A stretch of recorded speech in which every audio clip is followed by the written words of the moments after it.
Hey guys, John, Southwest Missouri Outdoors. If you're from the local Joplin area, you probably know where I am. Gonna do a little bit of creek fishing today. Got the reels out.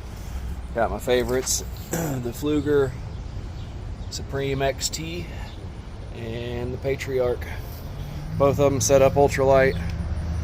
Makes it a little bit more fun to catch some smaller fish. So we're gonna get after it and see if we can catch anything. One little guy, not skunked.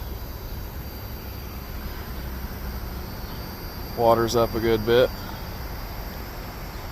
Flowing pretty good. Just changed over to the little white red dot beetle spin, first cast. Pretty little smallmouth, little baby.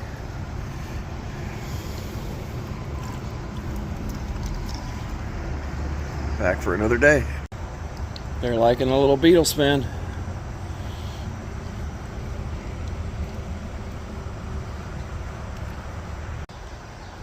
Chunky little smallmouth. Fat belly. Been eating good for a little guy. Nice little afternoon getaway. Sure was fun to get out and catch some fish. Get out, enjoy the outdoors. No matter where you're at, there's something you can go do. Go enjoy.